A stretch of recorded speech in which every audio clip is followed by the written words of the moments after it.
Welcome to Search Talk Live with search engine optimization and marketing experts Robert O'Haver and Matt Weber. Powered by the Robert Palmer family of companies. All right. Welcome back to Search Talk Live. I'm your host, Robert O'Haver, along with Matt Weber. Matt, how's it going? I am absolutely doing fantastic. Getting ready for a class this Thursday on Google AdWords. Nice. Yeah, it's going to be Thursday at 1 o'clock if you're in the Orlando area at the Small Business Development Center, which is the National Entrepreneurship Center is where the conference room is, 1 o'clock. That's by the Old Fashion Square Mall. Mm-hmm. I don't know if I should call it the Old Fashion Square Mall. I guess it still is the Fashion Square Mall. Yeah. Technically. So. Yeah, I don't go there for a mall anymore. Until they bulldoze it. Yeah, until they bulldoze it. But if you're interested, I'll give you a quick link. It's bit.ly/2 lowercase v, uppercase B, uppercase U, lowercase W, J, uppercase D. Or if you follow us at Best Web Design FL, you'll see the link right there. Look forward to having some folks listen to the show there. Awesome. Those of you your first time tuning into the show, I say this every show, but I want to tell everybody what we do. This is a digital marketing podcast. We talk about everything from social media to content marketing to SEO. We do a lot on SEO, and we try to give you a flavor of everything. So, we have something for everybody. And we have our kind of mid-year New Year's resolution that we're going to try to take what are sometimes complex topics and break it down into smaller parts so that everybody can follow along no matter how experienced you are in digital marketing. Yeah, and one thing I'd like to do, and we haven't really talked about this, but I'd like to do some industry-specific stuff. Oh, that's interesting. For a real estate agent or for, something, not a plumber, but, right. Something, anything. I mean, we could just restaurants. Something that's highly competitive, law maybe. Right. It's just an idea, but. That's a great idea. Hey, so if you've got an idea for an industry you would like us to feature, you can email Robert at Search Talk Live or Matt at Search Talk Live. We'd love to get your suggestions. Yeah, absolutely.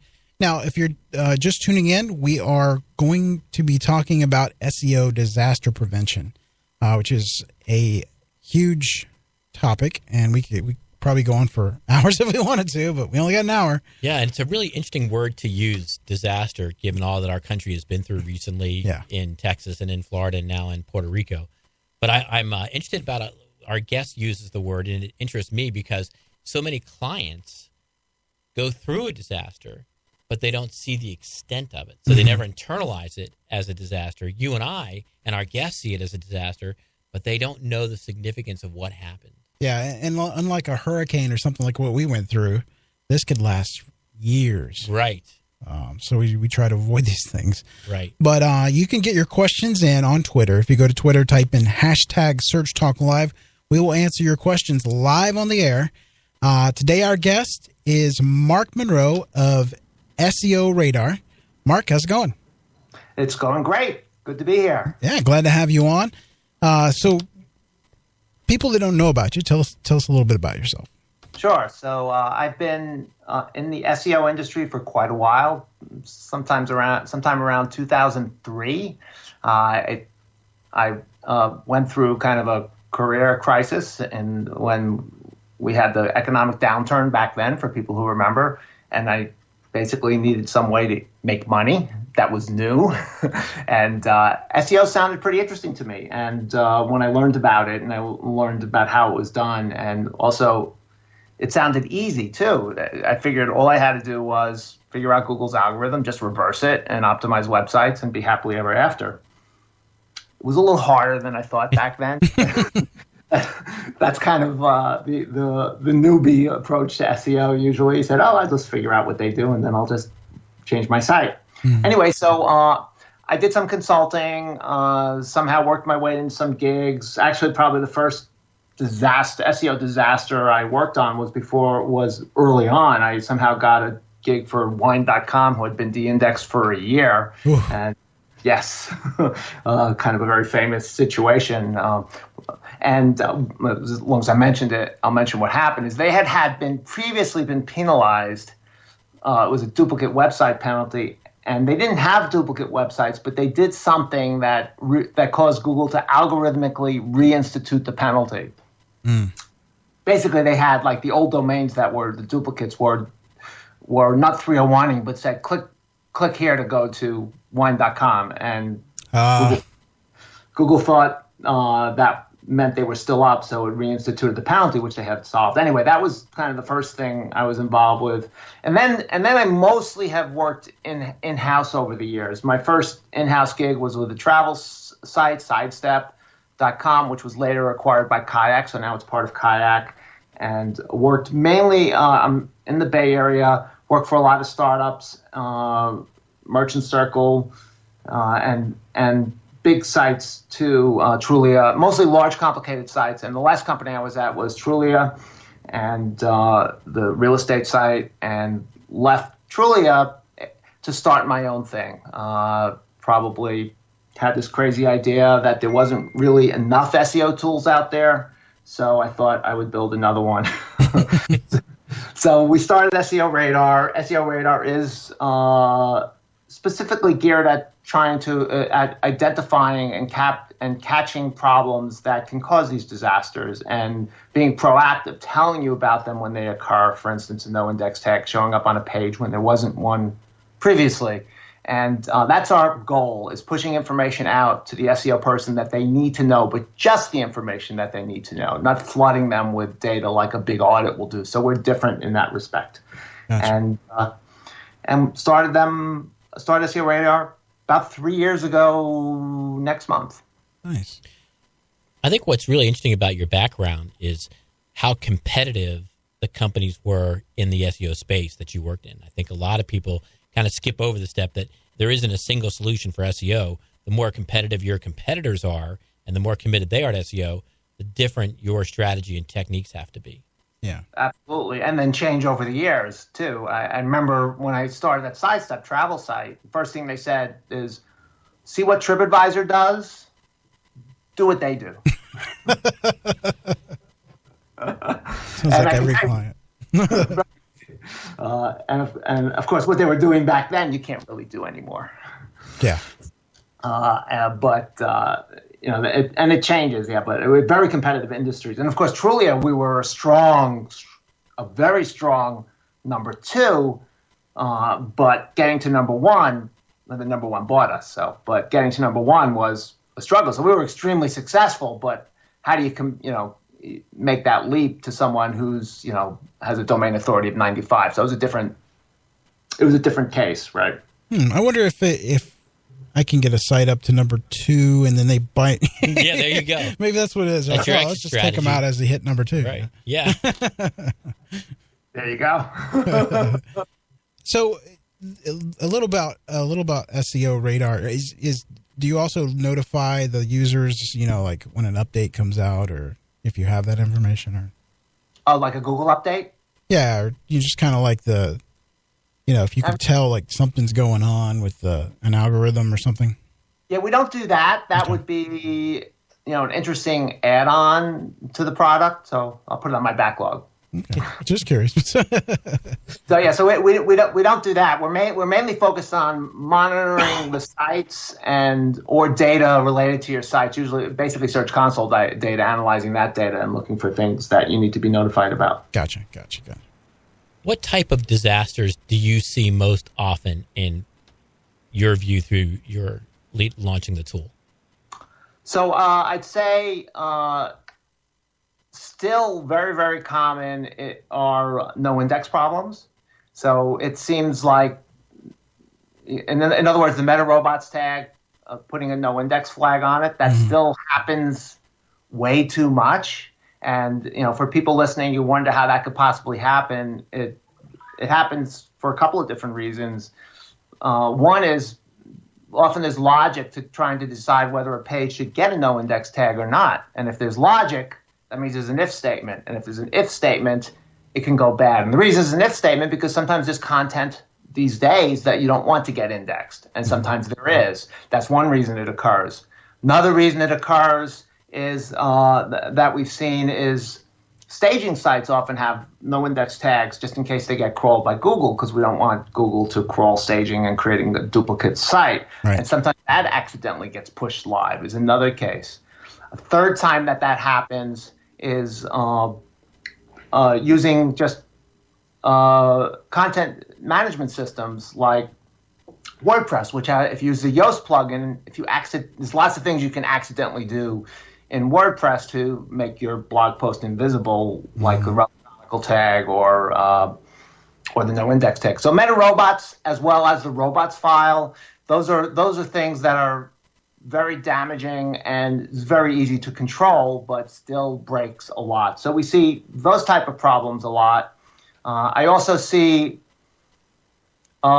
these days we're seeing a lot of issues related to sites going to Ajax platforms. React and Angular, and then Google sometimes can, sometimes can't crawl it. Sometimes they're not even Ajax problems; it's part of a migration. Yeah. So, and part of a site migration issue as well. So content goes away. I know of a site recently. A large platform for posting for sale items, and they did a site migration. So kind of like a competitor to Craigslist, and they did a site migration, but they lost all their location pages. So they no longer had city pages, which got most of their SEO traffic. So it wasn't specifically a Ajax problem. It was we lost some of the most important pages problem. Yeah, I've been guilty of number two. I have. We had a development site one time, and developers, being developers, will put some content in for testing that may not be ready for client eyes, if you know what I mean. And that got indexed, and the client saw it, and so we overreacted, locked down our dev sites, made them impenetrable to everybody, including Google, and then we overdid it, and then some of that went to production. And it did. It took us just exactly like Mark was saying. It took us like about a month to figure out what the heck. Yeah, that's one of the issues. Is sometimes it takes a, especially if it's not global. If it's global, you can catch it. But if it's not global, then it's harder to catch. Yeah. I've seen just as simple as in a WordPress site. Someone starts developing and it defaults in the settings to deter search engines from hitting the site. They never turn it off. So. Right. Which it throws I think it goes into the robots text file. Right. So it doesn't. Now, don't tell anybody. This is just between us, but I even did that to a couple of pages on our corporate site, right? And I should know better than that. Should I beep that out? Is it my job to be the beeper? Beep. Now, you might ask, how come I didn't catch that with my own tool? That's because I monitor like 10,000 sites. I'm always testing stuff. So, I mean, one of the important things when you have a monitoring tool is you don't want noise. When you get something comes through, you want it to be important. Sure. Yeah, another common thing I see, migrating a site or updating a site and giving them a new site, they forget 301 redirects. Oh, that's, yeah. I can't believe something that duh. Yes. I mean, what I like to say is, links are really, really precious. You work so hard to get links, and then so that's a big one. Broken redirects, changing URL structures and not redirecting to the new 301s. And actually, I was involved with a problem. So I usually will recommend try not to change your URLs. I know some SEOs really like to optimize keywords in URLs, but as soon as you put redirects in, that's just something that can break. And you might get it right at first, but it might break down the line. And then who knows how you're going to detect that? That actually happened to me. I was with another travel startup called Real Travel, and we had done a migration. We had travel blogs that people created, and we switched to Rails, so all the URLs had to change. So I did everything right. I got all the redirects in place, and all our old redirects were going into the old URLs. So I did the 301s. About 9 months, I can't remember how long, maybe even a year after we did the migration. So the migration went fine, but then a year after, our traffic starts dropping. Slowly, right? Like 3% one day, then it coming next day 3%, and then before you know it, we're down 20%, and we've got no idea what's going on. And then one of the engineers comes to me and says, oh, those redirects that we put up, remember those redirects we put up when we did the migration? I said, yeah. He said, did you still need to have those? Ouch. Yeah. Yes. And that's a very particularly insidious problem because you're not going to notice it by looking at your site. But all these links coming into those deep pages were broken for a month and a half before we noticed it. So that's an important thing to monitor as well. If you do have to do a URL change and you have redirects coming in, make sure those redirects stay in place if they come into URLs that have links coming into them. Yeah. I think that's probably worth explaining a little bit more, Robert. Sure. I'm like you. That is the most common thing that I see given 100% without. You want to talk the audience through what that is? Because I got to believe there's somebody listening to the show right now going, I have no idea what they're talking about. Because we see it so often. Well, Sure. I'll let you talk about it. Mark, go ahead. Yeah, so links coming in, of course, are how Google gives reputation to your website. And if links are coming in, say, to URL ABC, then that's giving value to that URL, and that also spreads around into your entire website. That's how Google thinks that you're important. So if you change ABC, URL/ABC to EFG, then and ABC goes away, you still want those links coming into ABC to still count. So you set up a redirect which says anytime someone goes to URL ABC, the server will show EFG. And then Google will catch that redirect and say they'll just continue to give the value to EFG that used to go to ABC. Right. Exactly. And so then if those links are out there on the internet, links don't change for a long time. So you're still going to be getting links to those old URLs. If that redirect, so if you get the redirect set up when you first do your migration or your URL change, you're fine.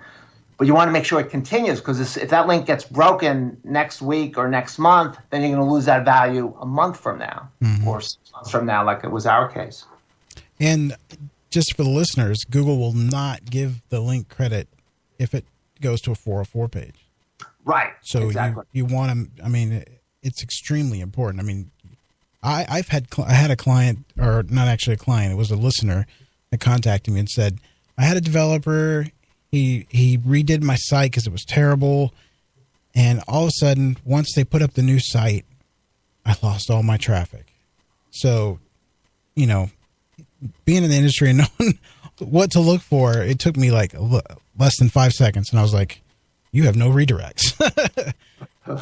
And I feel sorry for the lady because she lost a ton of business. I mean, it was an e-commerce site. So the other thing I would make sure if you're ever doing a migration is to make sure you don't lose URLs that are getting a lot of traffic. So you just don't want to redirect. You want to redirect to, if they're getting traffic, you want to redirect to a page that's similarly optimized for the same keywords, because that's another thing I've seen, which is companies do the migration, they do the redirects, so temporarily you get those traffic, but lose the rankings because the content actually went away. Mm-hmm. If that makes sense. It makes total sense. Yeah. Yeah, and I've seen a couple of sites get really hit by that. All right, so Mark, let's run through it. What can some of the things be done? Can't talk today. What can be done to prevent a lot of this stuff? Sure. I'd say, several things. So first thing it takes, I would say it starts with education. So, which is making sure that you know all the things that need to be tested whenever your site gets updated, and depending what type of organization you're with. So if you're in a big company and you have a QA team doing testing and you have developers changing code, making sure they understand how Google works, what's important, what they can change, and what they need to come to you about and get feedback on. So it probably starts with education. Yeah. Number one. And, it's tough too, because like you get somebody that doesn't really know anything about this stuff, and then they go, okay, I'm going to hire this third party, and they take that person they hire and trust that they're going to do it right. But in some cases, there's going to be where, like the one I just explained, where she hired a developer, the developer redid the site and didn't do any redirects. Yeah. Well, I think you've got also, too, the sophistication of SEO people. We're seeing them splinter. You've got SEO people who manage all the on-page activities, and they handle the content, and they handle the metadata. Sure. But they have very little technical background. Mm-hmm. Right. And then you've got people like yourself who are well-rounded, and you've got technical skills, and you've got on-page skills. You are probably more of a rarity today than you were 3 years ago. Oh, yeah. That. So now you've got to bridge that communication gap between the people who are handling the issues technically and the people who are handling the strategy and the implementation. Right. Yeah, that's actually a really good point. And that you're seeing a lot of people who come more from the content side and not the technical side now, and in kind of really key roles. And I would say, probably the best SEO people knows what they know and knows what they don't know and knows when to go out and find help when they need it. Yeah. And sometimes you might need to bring in a technical expert to help with an issue. Let's say you've never done Ajax before, and you're building an Ajax site and you want Google to crawl it and index it. That's a really tricky problem these days. So it's better to bring in someone who's done that before. Sure. I guess that goes back to saying too, don't just hire somebody off the street. Yes. To build your website. Right. It's a problem with our industry. There's no certification. There's no building code per se, where someone's going to come in and check your work afterwards and make sure it was up to a particular standard or code. Yeah. So, so getting back, so I think it starts with education, and then what you need to do is really minimize the amount of work you need to do when your site gets updated by keeping track of what was. So by doing a baseline audit, so knowing that your site is healthy to begin with, that you have good titles, good meta tags, know what's going on with your redirects, all the things that affect SEO, then you want to keep that as an archive, and then when you have a new release, look at what's changed. So if you know you were in good shape to begin with, then you only need to know what's changed to know whether or not you have a problem. Yeah. And that can differ depending on what type of site you are. So a lot of sites are template-based. In other words, think of like a travel site like TripAdvisor. They may have 10 million pages or more than that, but they really have a core set of templates. They've got hotel pages, airline pages, home page, rental car pages, city pages, core set of templates. And what you need to then do is check when you have a new release, is check those templates to make sure nothing's changed in those templates. So it's not as daunting as it seems if it's a template-based site, even if there are millions of pages. Right. So that's, I'd say, the second thing is make sure you do a thorough test of all your unique templates and make sure nothing has changed that can affect your SEO, like the meta robots tag, of course. Sure. And would you recommend on, say, a site of that scale to do micro changes or, change a title? Obviously not manually changing each title, but so we say micro changes to do test in subsets of a particular template. Well, that's a great idea for understanding impact. Yeah. So think about that. If you have a site with, we had this issue, like Truly is a perfect example. So our address pages for on-market properties got 30% of our traffic, or something like 10 million visits a month or something like that. So yeah, I'd be very nervous about making global changes to all 10 million pages, especially if it was something like a title or an H1. Yeah. Actually, I'm just laughing because but you want to do that. I'll get to why I was laughing in a second. But you want to do that if you can. If it's going to be something important, do it on a subset of pages. Hopefully, you have a good testing infrastructure where you can just set it up on a subset of pages. Mm-hmm. If you don't, then sometimes it's easier to do it by geolocation. Let's say if it's a site like a real estate or a travel site, or by category if it's an e-commerce site, and that way you can reduce your risk as opposed to changing everything. I was laughing because on that same property page, we had a CEO at Trulia who was very, very SEO savvy, started Trulia with the idea of SEO, and we pushed an update, he actually went in like the day after the update and looked at the source code and see we had swapped out the H1. he caught it. And see, that's something you don't want to happen. You don't want your CEO to catch your mistakes. No. So I recommend against that. It's incredible that the CEO can read code. Yeah, right. I know, yeah. Well, I mean, when he started, it was like a 10-person company. So, and he knew, he started with the objective, to be like TripAdvisor for real estate. So, he knew SEO. Mark, what would you consider to be the benchmark metrics to look at for some of these tests we just talked about? Some people would say, well, we got to look at ranking. And some people would say, well, wait a minute, ranking's kind of elusive anymore with personalized results. Some people would say, let's look at traffic. And some people would say, well, let's look at conversions because I might trade off a little bit of volume for a better quality of traffic. What are you using as metrics when you're looking at testing some of these elements? So to analyze the impact of changes. Yes. Conversions are certainly the ultimate measure, but I think it still starts with rankings, but also, of course, traffic to pages, because when you optimize a page, you might be trading off one keyword for another keyword. So overall, traffic to the page, individual keywords. There's probably no single thing to look at. But you probably have most sites have strategic keywords that they know are important. So those rankings, then looking how they change, impressions in Search Console has good data on that, which you can't get elsewhere, and for your own keywords, and overall page performance. Yeah, I think that some folks get into this and they don't know what they're trying to measure. And so they're making changes from an SEO standpoint and not really knowing what's the outcome that they expect. Yeah. And when you look at things like, say, raw conversions and things like raw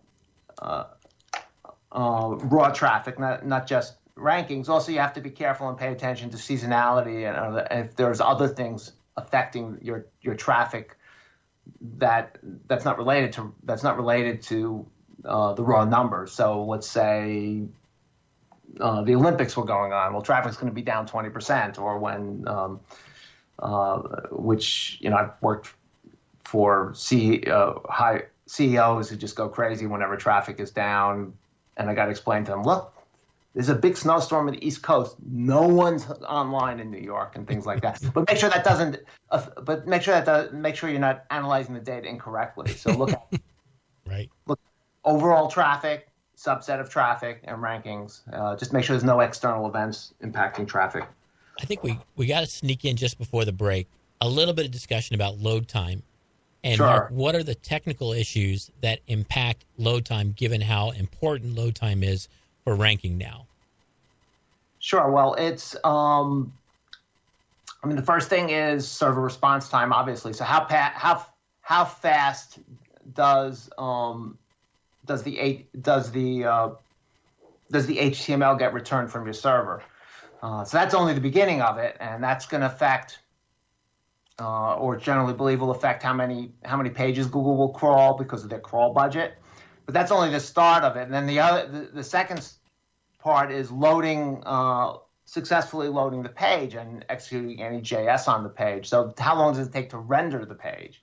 And you can get those stats from Google Analytics. You can get we actually capture those stats also in SEORadar, and then so you understand the ultimate impact on the user, how long it takes. So I think with Google, they're looking at raw numbers, but they're also looking at user experience and user metrics. So if your page loads too slowly and people, pogo stick back to Google, which I think is a very significant factor in Google's algorithm these days, then that's really bad.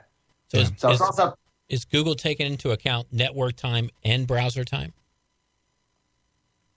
I'm not sure. I can't. I'm not sure about that. They might be getting it. They might just be deriving it. I think it's more of an aggregate, wouldn't it be? I mean, they're fully loading the page right now so they're crawling the JavaScript. So they have really detailed data on rendering a page, and they're getting a lot better with that right now. So my guess would be they're probably looking at both. So you think, Robert, if you have a slow DNS response, that's hurting you? See, I don't know. I think because Google's crawler, I think they go off of that. What does it take, searches, view as a Google bot. So I mean, I would think that it would be taking that in an aggregate of the time it's checked every time, and then pulling that together to get your the whole trip. You're doing the whole trip on that. So that's an important discussion that maybe we can have over the break, is how many different elements are in that path. Yeah. That could ultimately slow down your load time. Of course, I mean, that's speculation. So Right, yeah. All right, so we got to take a break. Okay, go ahead. Search Talk Live is sponsored by the Robert Palmer family of companies. Check out robertpalmercompanies.com for more information. Find the true value of your home when you log on. Homevalue.com. Get your questions in on Twitter. Type hashtag Search Talk Live and your question. Now back to the show. All right, we're back. Now, what were we going to finish what your thought was? Oh, I was going to say that, in some cases, they're looking, specifically at metrics. In other cases, those metrics might affect user experience. And even if they're not explicitly looking at all those metrics to load a page, they know when the user is unhappy. Right. And so it kind of cascades. So, okay, maybe they are looking at that, maybe they're not. But what we do know they want to do is the user gets their search query answered, and anything that interferes or makes it harder for them to get their search query answered is going to hurt you in the search results, whether it's server response time, whether it's I just came across another site that just started they're letting their content get indexed, but they're not letting users see the content until they enter a form, essentially an interstitial, stuff like that. Maybe they won't get hit with an interstitial penalty, but Google's going to know the user experience is being interrupted based on how they're measuring the user experience, which they're not very open about, but we know they're doing it. Yeah, and it's extremely important for the listeners that load time is super important. I've seen where, playing with server-side and browser-side caching, optimizing images, using a gzip maybe for the images to speed up the load time. I've seen ranks jump 10 spots just off of that, and that's low-hanging fruit right there. Yeah. Well, I think we also obviously with Google's push for AMP shows how important they think it is. Yes, boy, isn't that the truth? They could not be more aggressive in promoting AMP. That. Well, let's talk about AMP in just a little bit. What has the new mobile first index created as far as technical considerations for SEOs? Yeah, that's a really good question, and Google's. I think we're still waiting for another update on mobile first, and but what I've heard is that they are starting on a site-by-site basis to index the mobile site. So they're actually starting to accumulate a mobile index. So if your site is making it into the mobile index, then you are now dependent on Google crawling your mobile site, and all the things that are important for SEO for your desktop site becomes important for your mobile site. So if you're responsive, it's essentially no change, essentially, right? If you're responsive, it's the same HTML, it's the same page, Google, all your links will be there. But if you're not responsive, you got to make sure Google can still follow the links on your mobile site to find all their mobile content. You got to make sure your titles and your H1s are optimized as well as they are on your desktop site.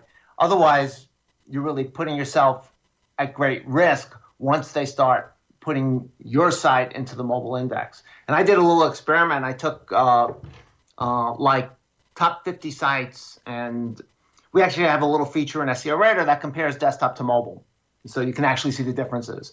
And I ran it on about 50 of very high traffic sites, say of top 500 sites, and about 25 or 30% of them were not responsive. Still had specific mobile pages with great differences that could be problematic. So I expect Google's still going to give more warning about this because we heard it was going to happen sometime in 2018 across the board. But I would start thinking about preparing for it, and whether it's by going to converting to responsive, which is not the best thing for every site, or just making sure that Google can find all the content, all the links, and you're well optimized on your mobile version of your site. Yeah. And if you've been living under a rock all this time, if your site's not mobile friendly, you're in big trouble because, go ahead. What were you going to say? Oh, I was just agreeing. And I don't want to, and I've also heard kind of rumors that they might really be pushing AMP across the board for all mobile. So we'll have to see what happens with that, but that would be quite a change. So AMP just just puts more complexity. Things just keep getting more complex. So with AMP, there's more things that can break. You need to make sure you have your links on your desktop pointing to your AMP page. You got to make sure AMP page points back to your desktop page. Things get more complicated. Yeah, it definitely do, and I do think that that change is coming. That if you're not an AMP site, you're going to be at a serious disadvantage.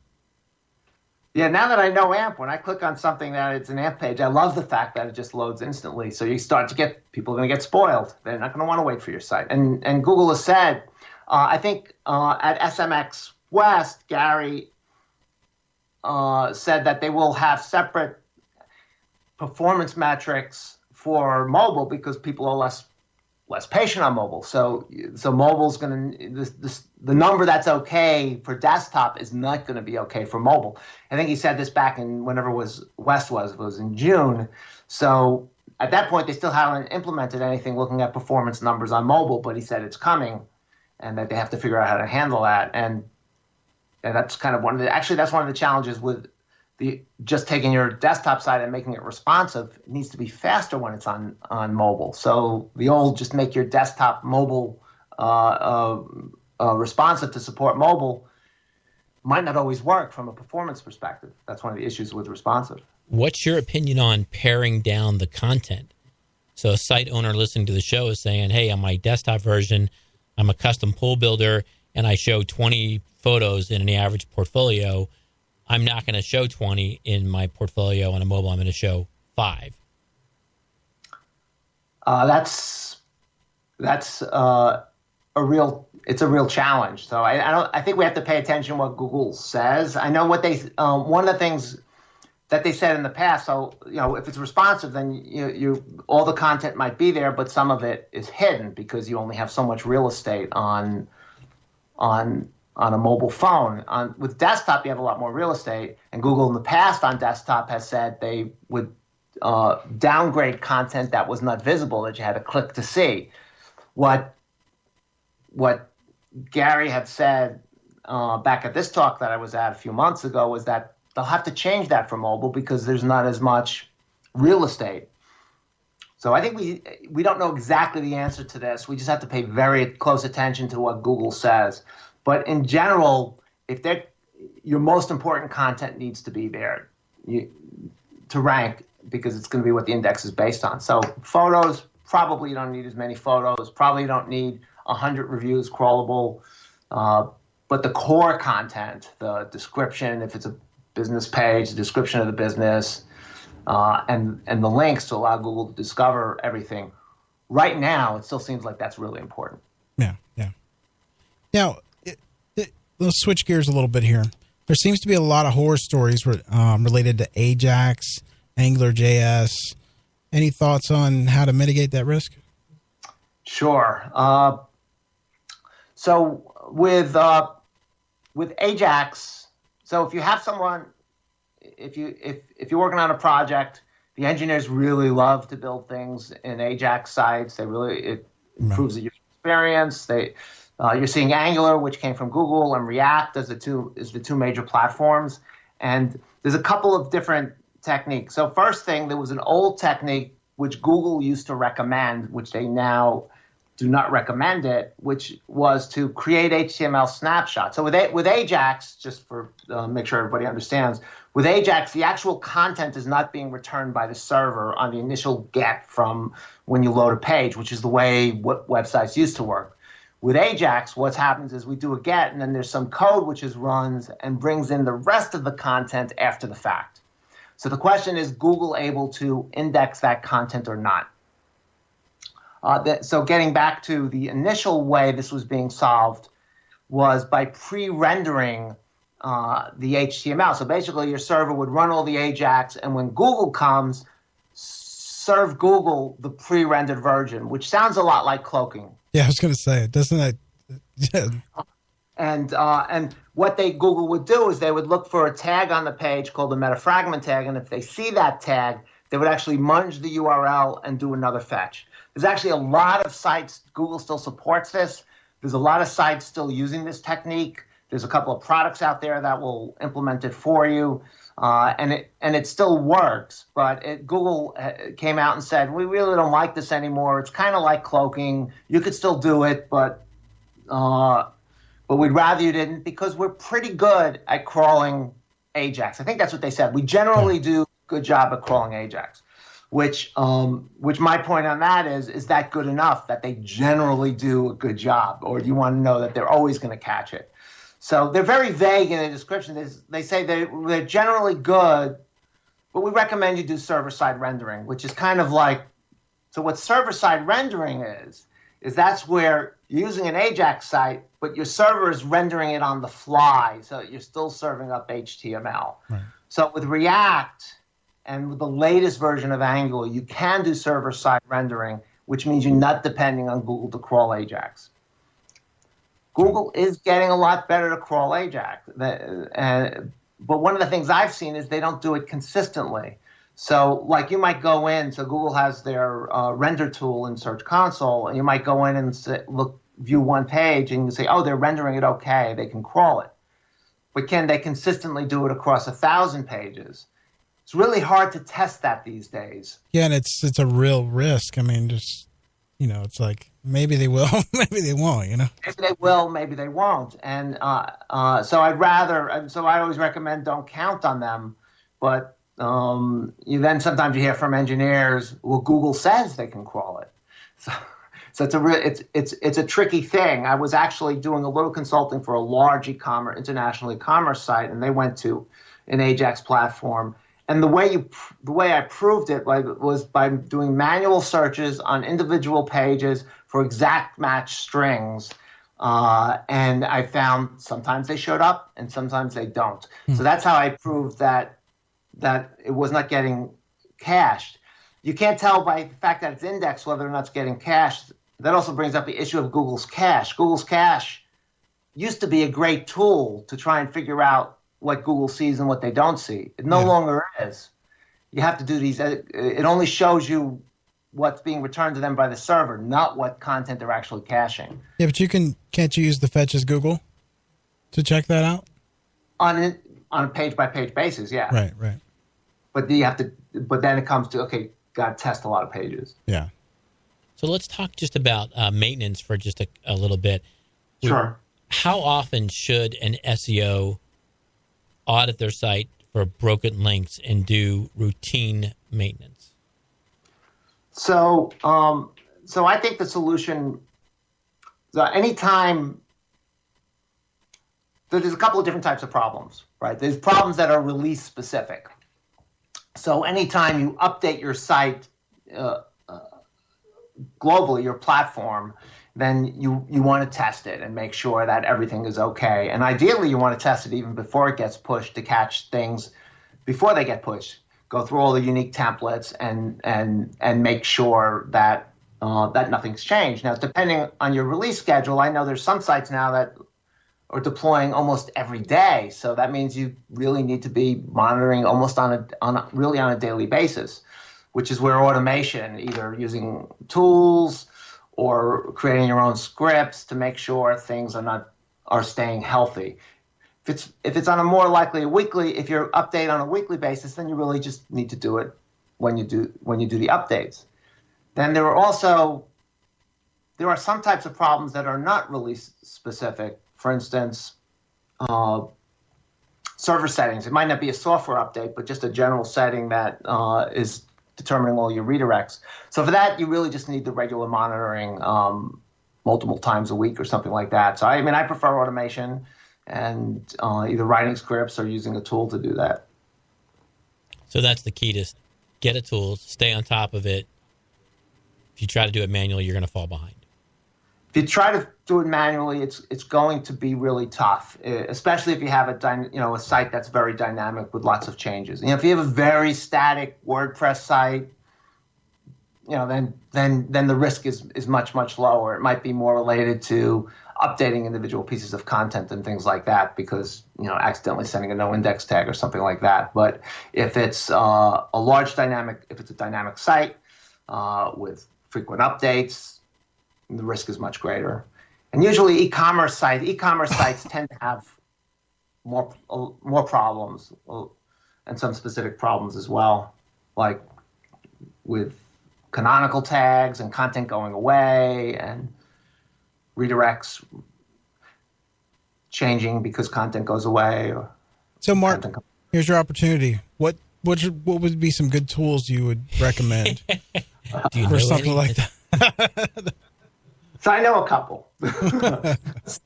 So what SEORadar does is we're not an audit tool. We don't examine every page. So for something like that, there's a lot of tools that do that examine every page and just keep track of everything on those pages. Like a title too long and things like that. So there's a lot of good tools that do that. Screaming Frog is great, as well. Moz, SEMrush, all kind of do like this basic audit, but they give you a lot of information. Sure. Then I'll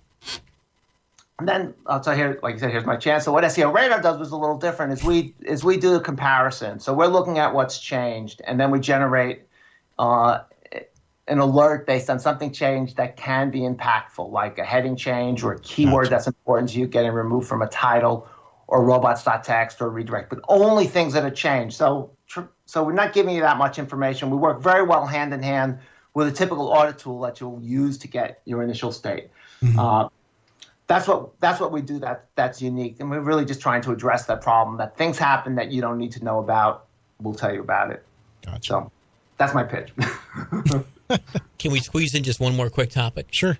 We had a previous guest talk about crawl budget, and that one of the newer issues is that you can't count on Google to come back to your site and index it with the regularity that you could 3 to 5 years ago. Mark, what technical issues either foster or impede the bot coming back to reindex the site? Change frequency? Well, certainly finding a clickable link path to the content. So you want to make sure that Google can discover it, not just from your sitemap, which I think is a mistake lots of people make. I hear that a lot. Oh, it's in the sitemap. Now you want to make sure Google can actually find it through a click path on your site. So that can be a challenge and one of the issue and one of the problems with them coming back to visit your page, because if they don't, going back to the old PageRank algorithm, which is still aspects of it still within Google's algorithm, I'm sure Google determines how important a page is by how much authority it has, which is based on link structure. And if it can't find links to a page, it might drop it. So I'd say that's important. Whether or not they think the page is important, whether there's search volume wrapped around that page. With their new, I'm not in the beta. I don't know if you guys are in the new beta for the Search Console tool. No. But one of the things they're going to be highlighting is, I'm trying to remember how they call it, which is a page's low interest. So certain pages will be tagged, I'm not sure about the exact language, but certain pages, and you'll be able to see it in Search Console, they'll show you samples, are tagged as low interest. So I think if it's a low interest page, they're probably not going to crawl it very often because they don't think it's important. So what makes it a low interest page could be there's just no search volume around what they think it's optimized for. Could be there's not much content on the page. Maybe it's a thin content page. But they decided so this is one of the things Google will actually be giving you more hints on once they release this to the whole world, is pages that they just don't think much of. That's pretty interesting. Yeah. It's really interesting. It could be a good thing, though. It could be. What's that? I said it could be a good thing though, because it's giving you kind of a sort of a clue that, you know, you need to refresh that content or, you know, or get rid of it. Yeah, I mean, exactly. Yeah. It's like a Rotten Tomato rating for your website pages. Right. It's really interesting. They won't give you it won't be an exhaustive list, but they'll give you a nice size sample. So that sounds really useful. I'm trying to remember a couple of the other things, but that obviously they're coming out with a piece of information that should be helpful. Yeah. Well, how deflating is it going to be for somebody to log on to Google Search Console and see all their pages classified as low interest? Their homepage. Hopefully not the homepage. Yeah. I'm Time to start joking. again. Yeah. So, I mean, you know, it could be a page that doesn't have a lot of content. It could be no links to it. I mean, it could be anything. So, yeah. Right. Yeah. At first, when I first started, I thought it probably meant poor content, but then I thought maybe it also could be there's just not much demand for that content. So maybe the content is okay, but it's about blue elephants roaming the streets in Sunnyvale, which, no one really searches for. So why should I bother recrawling that page? Yeah. Or it could be like, content sucks. Yeah. Be honest. Back in the old days, this is one of the ways SEO has certainly changed. We just wanted to put as many pages out as possible. Yeah. And we didn't really care. It got more traffic. Okay, even if it didn't convert as well, it was still incremental conversions. But then, Panda came along and they started hitting sites that had too much bad content. Yeah. All right, Mark. It's that time of the show that all our guests just absolutely cannot wait for. It's called Believe It or Leave It. So, Matt, go ahead and explain to We're going to ask you or tell you 3 things we found on the internet, where, of course, it's got to be true. And we're going to ask you to tell our audience whether they should believe it or whether they should leave it. Are you ready, Mark? Okay, and this is search related? I guess I'll find out in a second. Oh, yeah, absolutely. And here's number 1. By the end of 2018, it will be nearly impossible for a non-AMP page to rank highly on mobile search results. Believe it? By the end of 2018. Yes. We need that Jeopardy music in the background.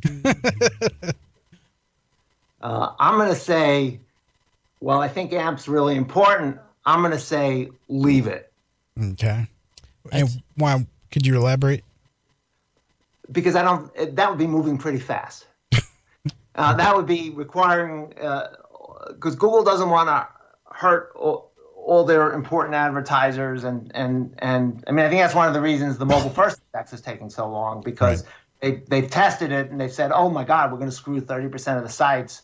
That's not going to go over really well when Best Buy doesn't show up anymore when someone's searching for a Dell computer. So I think it's too fast, but so I'm saying leave it. But am I saying whether it's going to happen or whether somebody said it? No, whether you believe it or whether people should leave it. Okay, I would say leave it. I don't think it'll happen by the end of 2018. Yeah, okay. I think it's a little soon. I'd like to go down that rabbit hole a little bit more, but question number 2. Schema markup is the most significant technical issue to conquer to be a part of voice search results.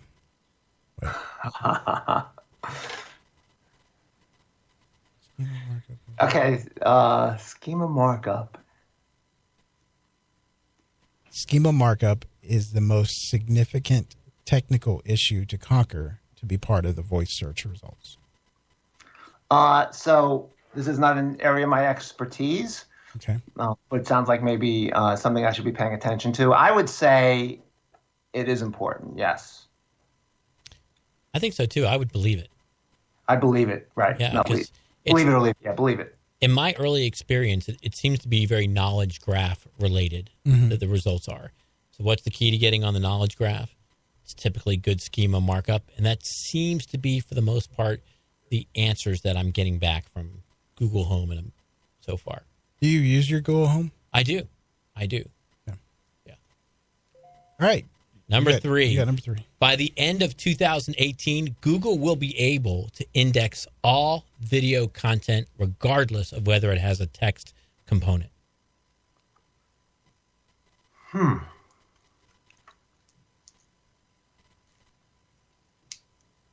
It's a lot I would hanging say on this believe one. it. I would say believe it. Really? Really, that's pretty ambitious too. But they have been making some significant steps in this area.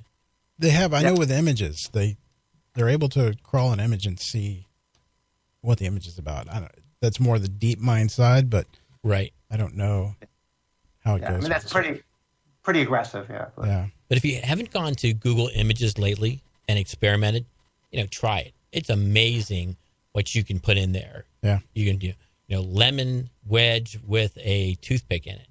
And somehow it knows that there's pictures out there of lemon, even if they don't have captions with it or alt tags with it. It's pretty incredible what they're doing. Yeah, absolutely. Well, one thing I wanted to bring up about the non-AMP pages. Now, I don't believe that every site's going to need to be AMP.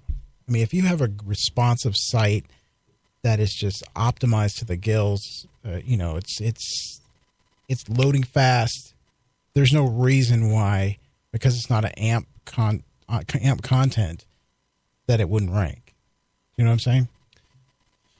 Yeah, unless the difference in the degrees of speed are so substantial in Google's eye. Well, yeah, in that case, of course. But I'm saying Right. if they load the same time, no difference. Offering the same user experience. Right. Yeah, then I would say, too, that there shouldn't be a reason.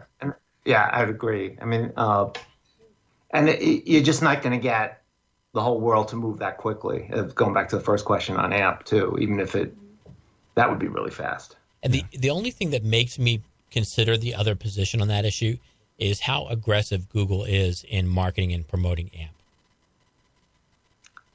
Yeah. But that's true, but we're talking about 15 months from now. Mm-hmm. Yeah. So that you have to get all these websites to implement a new technology. Sometimes it takes a year to get an H1 changed. So yeah, just it seems like it seems like it's too soon. But I have heard also rumors in that direction that I've heard things along those lines. Yeah. Just last week. So. Well, I'm going to see Gary at PubCon. Ask him. I'm going to run him through the. All right, Mark, we got just a few minutes left. Time for you to squeeze in your Search Talk Live tattoo, your best piece of most succinct, most impactful advice that you can give based on this show's content that is tattooable. Okay, tattooable. So the precursor is there's lots of stuff happening to your websites all the time. There's lots of stuff you can't control. This is what makes SEO so hard, where we're working on an algorithm that's hidden from us, which works against a data set, which is changing as we speak, and it's filled with all sorts of different opinions, exact opposite opinions on the same thing. So there's lots of things that are uncontrollable. So my advice is to control the controllable. Oh, that's deep. Control the controllable. It's a good size tattoo. Yeah, it's a heck of a book title, too. Yeah. I have to write that down. All the things you can control, and so don't let those things come and bite you. All right, Search Talk Live tattoo, Control the Controllable by Mark Munroe. So, Mark, I want to thank you for being on the show. If someone wants to reach out to you, how can they get a hold of you on maybe Twitter or something? They can either email me at mark@SEORadar.com, or my Twitter is Mark E. Munroe. It's the best way to get me, M-A-R-K-E Munroe. Mm-hmm. Not confused with without the E, which is a male model in Canada who people do get me mixed up with him a lot. That's probably a good thing, yeah, right? I was just going to say. But, I'm sure he gets some tweets when I speak at conferences and things like that. But I think that's why now I capitalize the E in the middle just to make sure people notice the E. So yeah, either way like that, be glad to advise you and answer any of your questions or anything like that. Excellent. Well, thanks again, man. Thanks a lot. This was fun. Thank you, Mark. All right. Now, those of you tune in next week, we've got a great show lined up. We have, don't have it in front of me. All right. Well, never mind. I'm going to have to start putting it back on the site. I took it down because I've been so busy. I just didn't want to update all the time. So I'm going to put it back up there so you guys will see it. I'll have a post up next week or this week sometime so you know what's coming on to the show. I apologize. Be sure and go to our website, searchtalklive.com. Sign up for the newsletter there. You'll get the update as soon as I post it. Go to Spreaker, Spreaker. Follow us there. We have a ton of shows. We are on our 92nd show. That's so big. There is a ton of information there. It doesn't matter how far back you go. If you go back a year, all the content on the show is still applicable today. So, Matt, you want to add anything? Hey, hopefully we'll see some folks Thursday at my AdWords seminar. Oh, yeah. You can get some details if you follow Roar on Twitter at bestwebdesignfl. There we go. Guys, thanks for your support. Thanks for listening to the show. We'll see you next week. Bye-bye, everyone. Bye-bye. Search Talk Live is sponsored by the Robert Palmer family of companies. Find the true value of your home when you log on. HomeValue.com. If you have questions for Search Talk Live, or you're interested in being a guest or a sponsor of the show, email Robert at searchtalklive.com. That's searchtalklive.com.